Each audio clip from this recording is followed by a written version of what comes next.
Jai Hind, we are continuing the part of story of chapter 2, A Cure for the King in this video. In the last video, we have seen the story up to page number 9।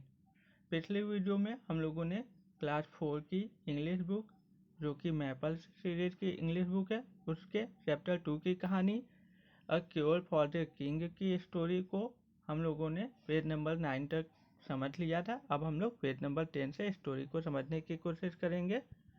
Page number 9 में last में बताया गया था कि जो विदेशी व्यक्ति राजा के नगर राजा के राज्य में घूमने आया हुआ था उसे राजा की अजीब बीमारी और पुरस्कार के विषय में पता चला। तब वह विदेशी व्यक्ति जो राजा के राज्य में घूमने आया हुआ था उसने एक दुकान से एक शरबत खरीदी जो कि लाल रंग की मीठी शरबत थी। उसने उस शरबत की एक जार को खरीद लिया था और उसके बाद वह महल की ओर निकल गया था राजा से मिलने के लिए, राजा से भेंट करने के लिए। अब हम लोग आगे समझने की कोशिश करते हैं स्टोरी को। आगे बताया जा रहा है the king is ill, you can not see him said the minister. तब आगे बोला जाता है कि तब जब वह विदेशी व्यक्ति राजा के महल में पहुंचा और उसने राजा से भेंट करने की इच्छा जताई, तब मंत्री ने कहा कि महाराज, राजा बीमार हैं, अस्वस्थ हैं, तुम उनसे नहीं मिल सकते हो, भेंट नहीं कर सकते हो। तब आगे स्टोरी में बताया जा रहा है but I have bought a cure said the young stranger. The minister shrugged his shoulders and took him into the Kings private room. जब मंत्री ने उस विदेशी व्यक्ति को यह कहा कि राजा बीमार हैं, राजा से तुम भेंट नहीं कर सकते हो, तब उस विदेशी व्यक्ति ने, उस जवान विदेशी व्यक्ति, यंग यहाँ पर लिखा हुआ है, यंग स्ट्रेंजर मतलब जवान विदेशी व्यक्ति ने कहा कि लेकिन मैं तो एक औषधि दवाई लेकर आया हूँ। उसके बाद यहाँ पर बताया जा रहा है the minister shrugged. Shrugged means होता है बहुत ही ज़्यादा मजबूरी में अपने कंधों को उठा देना या आश्चर्य की स्थिति में अपने कंधों को उठाना, या तो बहुत ही विवशतापूर्वक होकर अपने कंधों को उठाकर कुछ संकेत प्रदर्शित करना, कुछ भाव प्रदर्शित करना। तो मिनिस्टर जो मंत्री था राजा का, वह राजा की बीमारी से और राजा की मूर्खता से असहाय हो चुका था। इसलिए जब विदेशी व्यक्ति ने कहा कि वह दवाई, इलाज, औषधि लेकर आया है राजा की बीमारी, राजा के स्वास्थ्य में जो समस्या है उसके लिए, तब वह मंत्री, राजा का मंत्री अपने कंधों को बहुत ही असहाय सी स्थिति में होते हुए उठा देता है और कहता है कि ठीक है, चलो मैं तुम्हें राजा के पास भेंट करने के लिए ले चलता हूँ।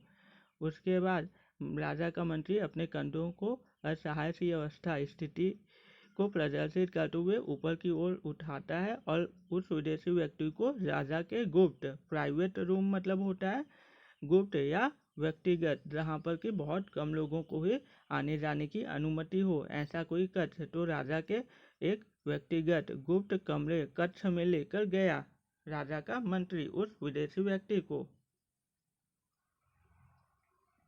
आगे कहानी में बताया जा रहा है I have brought you the red medicine my lord, it will cure you said the young stranger Boeing low before the king.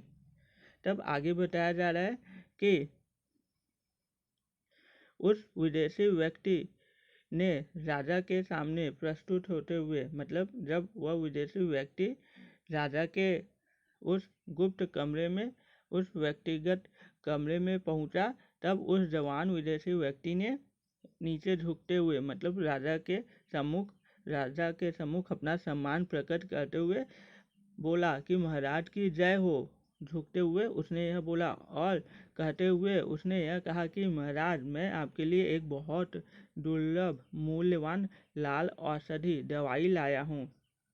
Rare मतलब यहाँ पर रियल स्पेलिंग है, रेयर मतलब होता है बहुत बहुत कीमती या बहुत बहुमूल्य।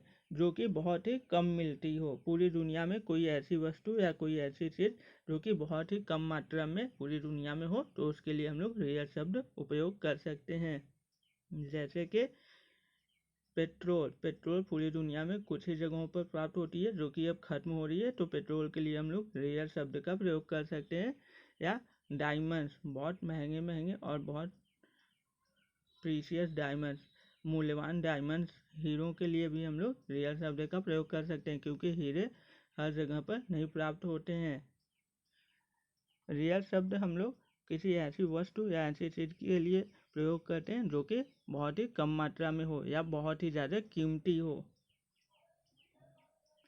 तब वह विदेशी व्यक्ति कहता है कि महाराज, मैं आपके लिए एक बहुत ही ज़्यादा दुर्लभ मतलब मूल्यवान लाल औषधि दवाई लेकर आया हूँ। यह दवाई बहुत ही कम लोगों को पता है। यह दवाई बनाने का तरीका, यह दवाई बहुत कम लोगों के पास है और मैं आपके लिए यह लेकर आया हूँ। यह औषधि दवाई आपको अवश्य स्वस्थ कर देगी, मतलब मुझे पूरा भरोसा है कि यह दवाई आपको ज़रूर ठीक कर देगी, आपकी सारी बीमारी समाप्त कर देगी। वह विदेशी व्यक्ति महाराज के कक्ष में यह सब कुछ बातें बताता रहता है।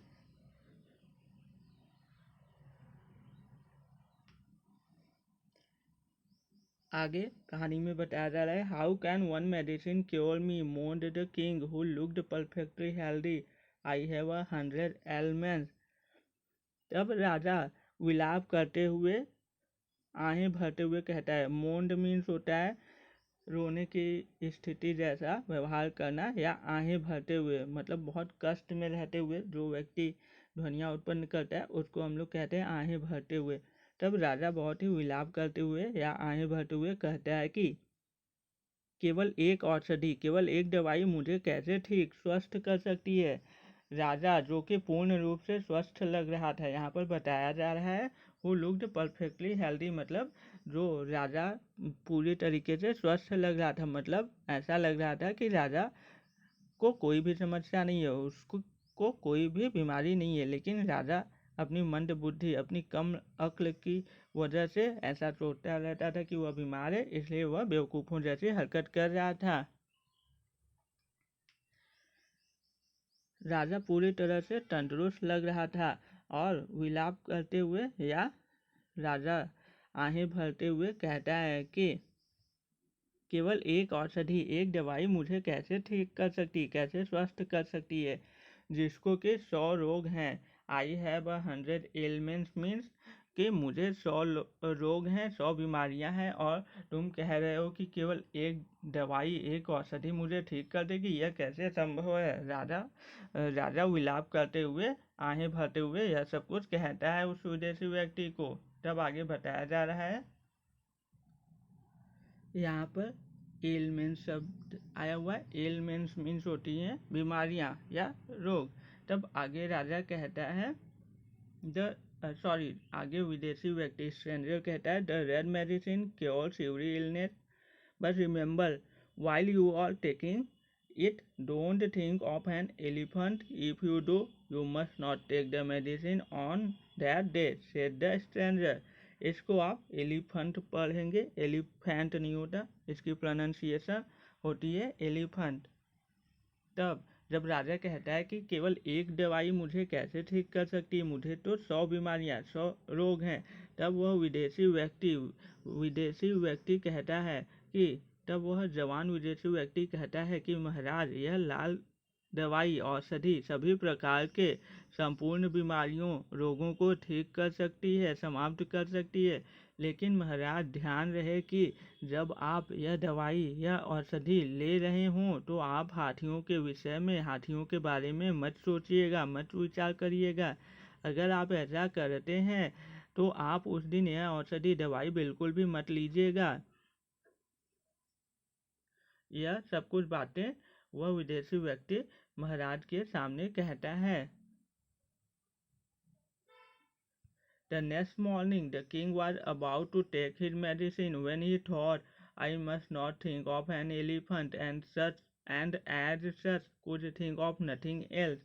तब आगे बताया जा रहा है कि यह सब कुछ बातें जो विदेशी व्यक्ति महाराज को बताता है, वह सब कुछ बताने के बाद वह महल से महाराज को प्रणाम करके चला जाता है। फिर अगली सुबह जब राजा दवाई औषधि लेने वाला ही होता है, तभी वह सोचता है कि विचार करता है कि मुझे हाथियों के विषय में, हाथियों के बारे में बिल्कुल भी नहीं सोचना है, और इस तरह कुछ और नहीं सोच सकता था। मतलब राजा सोच रहा था कि मुझे हाथियों के विषय में, हाथियों के बारे में नहीं सोचना है, और वह नहीं सोचना चाहता था, लेकिन तब पर भी वह केवल हाथियों के विषय में ही सोच रहा था और कुछ नहीं सोच पा रहा था, सोच सकता था राजा।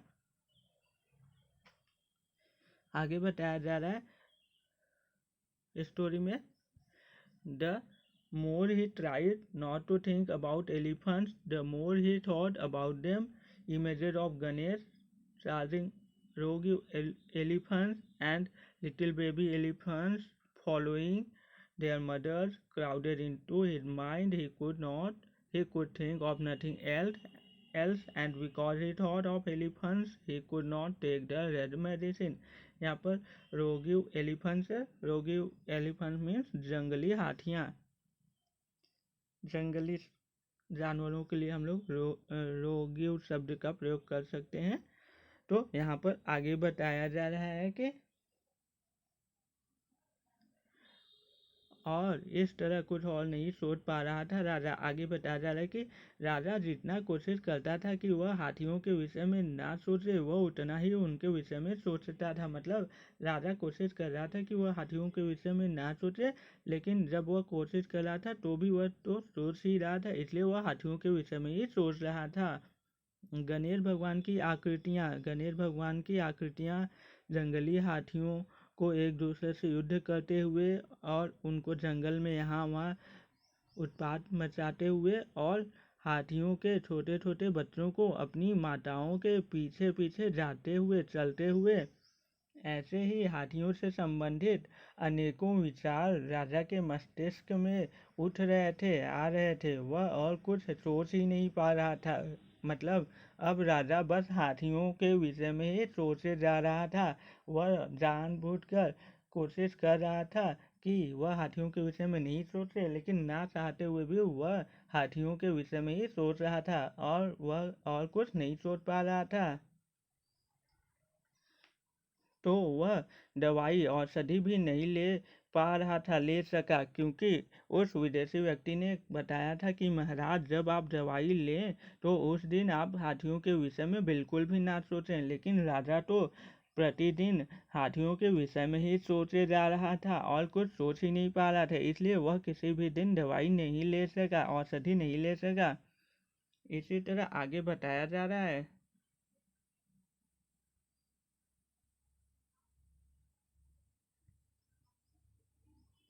यहाँ पर आप देख सकते हैं ये राजा महाराज हैं और हाथियों के विषय में ही सोचे जा रहे हैं। और ये लाल औषधि है, शरबत है, जो कि शरबत का जार है उस विदेशी व्यक्ति ने महाराज को दिया था उनकी बीमारी को ठीक करने के लिए। आगे कहानी में बताया जा रहा है, a month went by and the stranger returned to the palace. Maharaj, had the red medicine helped you? He asked the king, who was propped up on his pillow. I couldn't touch it, said the king. I could think of nothing but elephants. But what about your acid and pain? asked the stranger. Didn't they bother you? तब आगे बताया जा रहा है कहानी में कि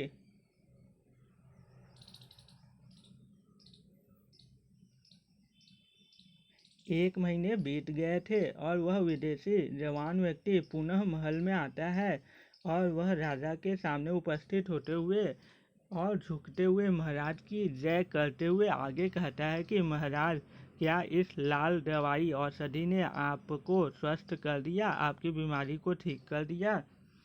विदेशी व्यक्ति ने राजा से यह पूछा, क्योंकि अपने विदेशी व्यक्ति ने राजा से यह पूछा और राजा, जो कि अपने तकियों गद्दों पर टेक लगाए हुए बैठे थे, लेटे थे, यहाँ पर बताया नहीं जा रहा है कि राजा लेटा हुआ है या बैठा हुआ है, तो आप कोई भी शब्द बता सकते हैं।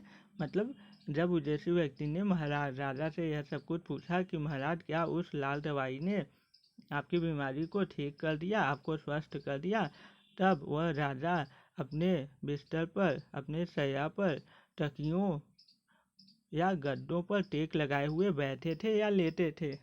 तब राजा ने बड़ी असहाय सी स्थिति में परेशानी से कहा कि मैं कहाँ इसे छू भी नहीं सका। तब राजा ने उस विदेशी व्यक्ति को कहा, बहुत ही असहाय सी स्थिति या परेशानी की अवस्था में होते हुए राजा ने कहा कि कहाँ, मैं तो इसे छू भी नहीं सका, क्योंकि मैं कुछ सोच ही नहीं पा रहा हूँ सिवाय हाथियों के।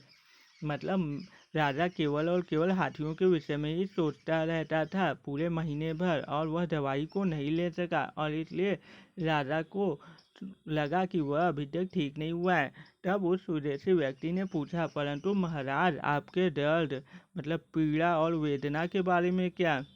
आपकी वेदनाओं और कष्टों का क्या हुआ? क्या वे अब आपको परेशान व्याकुल नहीं करते हैं? बॉर्डर मतलब होता है परेशान करना या व्याकुल करना।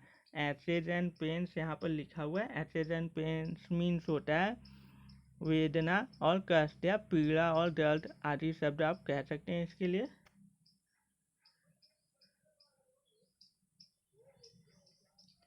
यहाँ पर कुडेंट है, इसका मतलब है नहीं कर सका या नहीं कर सकी। अगर गर्ल होगा तो नहीं कर सकी, बॉय होगा तो नहीं कर सका। तब आगे स्टोरी में हम लोग देखते हैं, यहाँ पर उस विदेशी व्यक्ति ने महाराज से पूछा कि महाराज, आपकी पीड़ा और वेदनाओं का क्या हुआ? आप दिन भर, पूरे महीने भर बस हाथियों के विषय में ही सोचते रहे। क्या अब आपकी बीमारियाँ आपको परेशान नहीं कर रही हैं? तब आगे स्टोरी में बताया जा रहा है,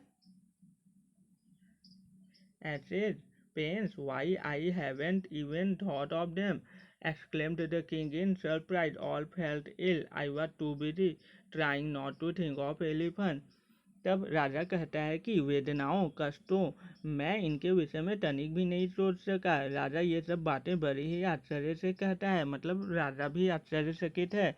और राजा कहता है कि मैं तो यह भी भूल गया कि मैं बीमार था या मुझे बीमारी जैसा लग रहा था, मतलब लगा जब मैंने अस्वस्थ महसूस किया। राजा कहता है कि मैं तो हाथियों के विषय में सोचते इतना भूल गया कि मुझे वेदनाएं और कष्ट भी हैं, मुझे कोई बीमारी भी है, और मैं अपनी बीमारी को बिल्कुल ही भूल गया था, बीमारी के विषय में बिल्कुल भी भूल गया था। और राजा कहता है कि मैं तो यह भी भूल गया था कि मैं बीमार था या मुझे बीमारी जैसा अनुभव हो रहा था। मैंने बीमारी, कोई रोग भी महसूस नहीं किया। राजा कहता है कि मैं तो बहुत ज़्यादा व्यस्त था कि हाथियों के विषय में बारे में ना सोचूं। राजा कह रहा था, मैं तो इतना परेशान हो गया था कि मैं हाथियों के विषय में ना सोचूं, उनको स्मरण ना करूं, लेकिन ना चाहते हुए भी बस मैं हाथियों के विषय में ही सोच रहा था, और मैं यह भी भूल गया कि मैं तो बीमार था, इसलिए मुझे मेरी बीमारियों ने परेशान नहीं किया। आगे स्टोरी में बताया जा रहा है कि this proves that there wasn't any illness if you were in real pain, no amount of elephants could keep you from feeling ill, the young stranger said with a smile, you are cured महाराज।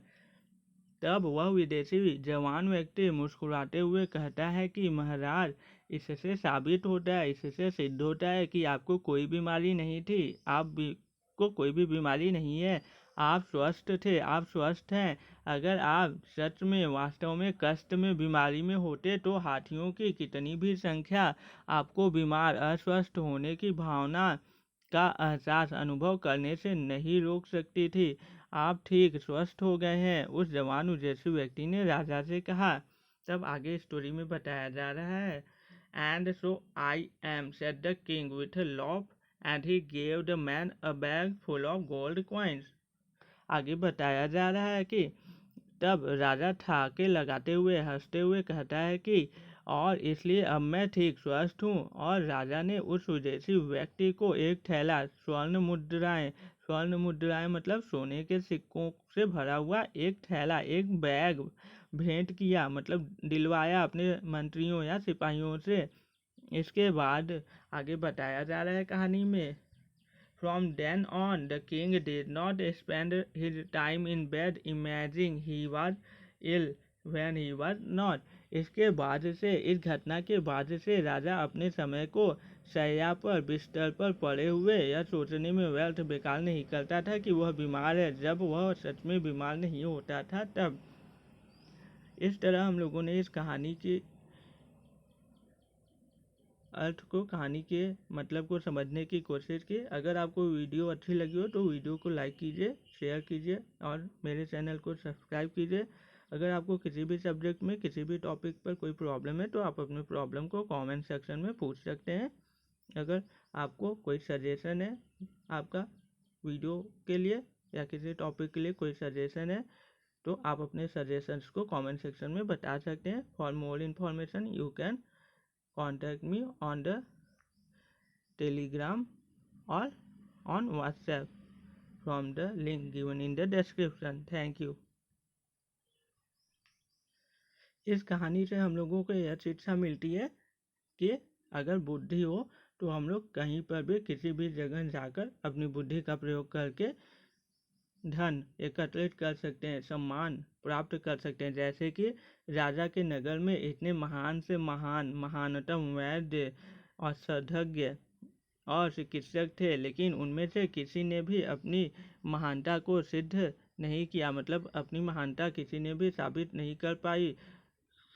कर पाया, किसी ने भी अपनी महानता को नहीं। तो जो राजा पुरस्कार देने की बात कर रहा था, सोने के सिक्कों से भरा हुआ एक थैला, एक बैग जो राजा पुरस्कार के रूप में देने की बात कर रहा था, वह राजा के राज्य के ही किसी व्यक्ति को मिलना चाहिए था। अगर यहाँ के व्यक्ति, यहाँ के लोग अपनी बुद्धि का प्रयोग करते तो। लेकिन कहानी में आपने देखा कि दूसरे नगर का एक जवान विदेशी व्यक्ति जो कि राजा के राज्य में केवल घूमने आया हुआ होता है, उसने राजा की बीमारी के विषय में सुना और उसने अपनी बुद्धि का प्रयोग करते हुए बस एक दुकान से साधारण सी शरबत की एक बोतल, एक जार को खरीद लिया।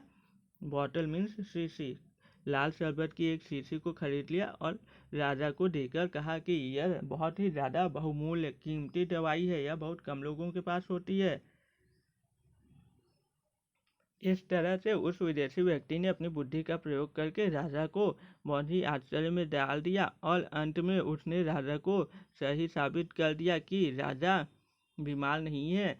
राजा को इस सत्य का ज्ञान उसने करवा दिया और उसने सोने के सिक्कों से भरे हुए एक थैले को प्राप्त कर लिया। तो आप समझ सकते हैं कि बुद्धि का प्रयोग करके आप किसी भी जगह पर सम्मान और धन प्राप्त कर सकते हैं।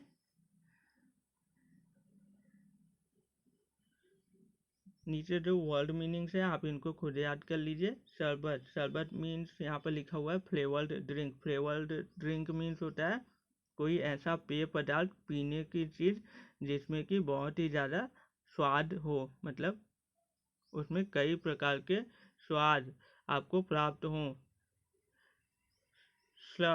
नेक्स्ट वर्ड है श्रग्ड। श्रग्ड मीन्स यहाँ पर लिखा हुआ है to raise shoulders to express helplessness, मतलब इसका अर्थ होता है कि अपने कंधों को असहाय सी स्थिति में ऊपर की ओर उठा लेना, या अपनी असहायता, अपनी मजबूरी को व्यक्त करते हुए अपने कंधों को ऊपर की ओर उठाना। मतलब जब आप कुछ बोले ना और अपने कंधों को ऊपर उठा दें तो इसका मतलब है कि आप बहुत मजबूर हैं। तो श्रग्ड मीन्स आप बहुत मजबूर हैं।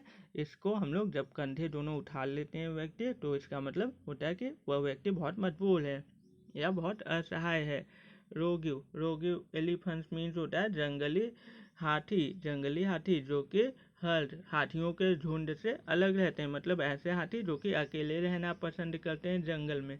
यहाँ पर कॉम्प्रीहेंशन चेकअप है। कॉम्प्रीहेंशन चेकअप में ए दिया हुआ है, टिक द करेक्ट ऑप्शन, मतलब जो सही विकल्प है, जो सही उत्तर है उसको आपको टिक, सही का निशान लगाना है। पहला हम लोग देखते हैं द किंग वाज।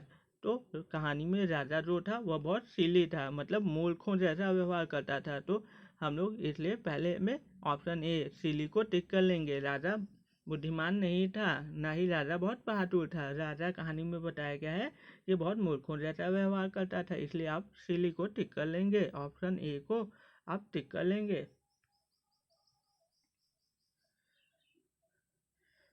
सेकेंड में आपसे बोला जा रहा है the stranger bought a sweet liquid. तो यहाँ पर ब्लू दिया हुआ है, रेड दिया हुआ है, येलो दिया हुआ है।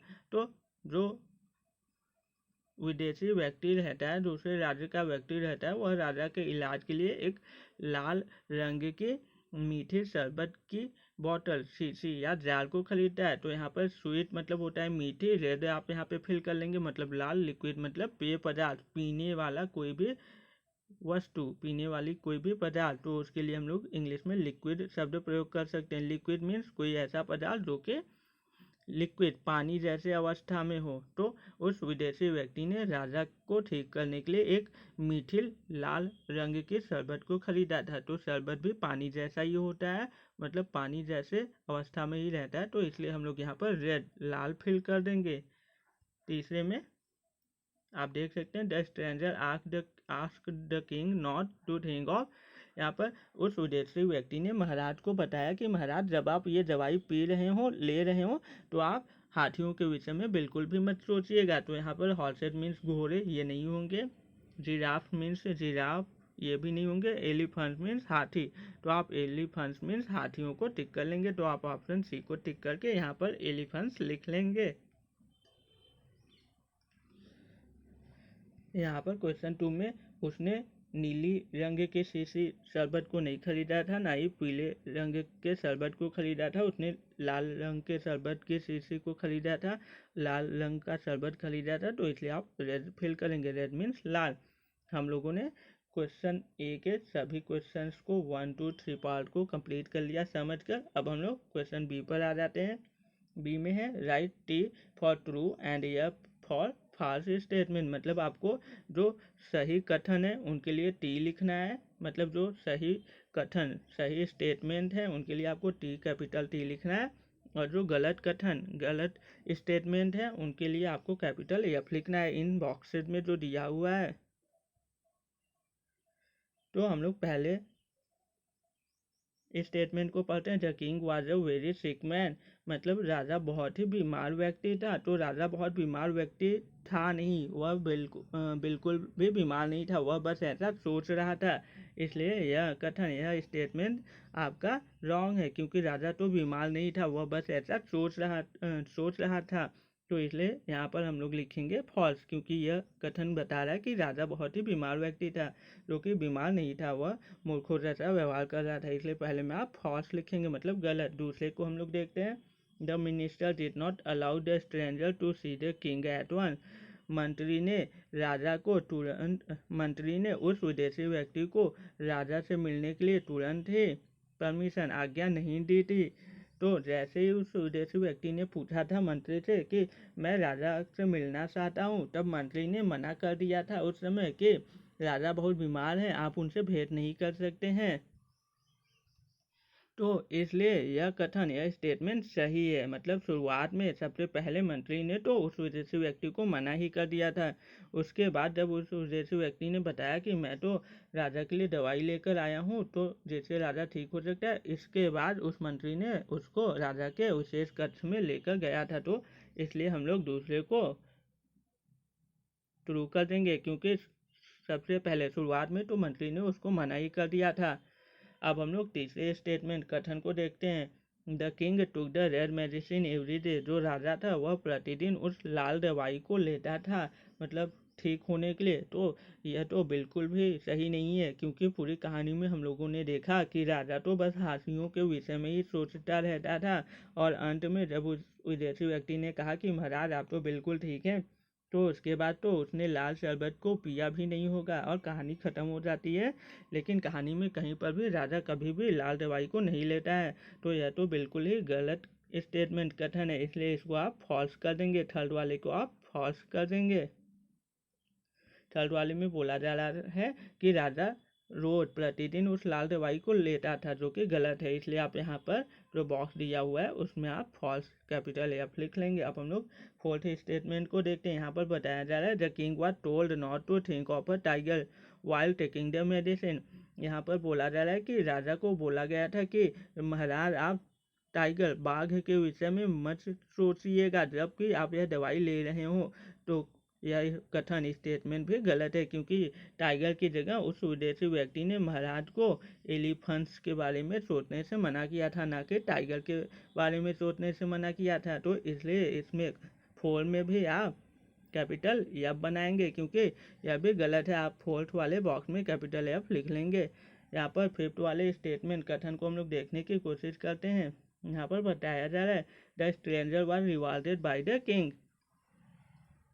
यहाँ पर बताया जा रहा है कि जो वह विदेशी व्यक्ति था उसको राजा की तरफ से पुरस्कार मिला था। तो यह बात तो सत्य है, सही है, क्योंकि कहानी के अंत में राजा ने उस विदेशी व्यक्ति को पुरस्कार दिया था, तो इसलिए यह कथन सत्य है। तो आप कैपिटल टी इस बॉक्स में भर लेंगे। इस तरह हम लोगों ने क्वेश्चन ए क्वेश्चन बी को कंप्लीट कर लिया है समझकर अच्छे से। अब हम लोग आगे के पार्ट को नेक्स्ट वीडियो में कवर करने की कोशिश करेंगे। अगर आपको वीडियो अच्छी लगी हो तो वीडियो को लाइक शेयर सब्सक्राइब करना ना भूलें, और मेरे सभी वीडियोस को आप एक बार देखें, और अगर आपको अच्छी लगे तो आप उनको भी लाइक कीजिए। अगर आपको कोई प्रॉब्लम है, कोई क्वेरीज है किसी टॉपिक से रिलेटेड, किसी सब्जेक्ट से रिलेटेड, तो आप अपने क्वेश्चन क्वेरीज को कमेंट सेक्शन में पूछ सकते हैं। Thank you very much.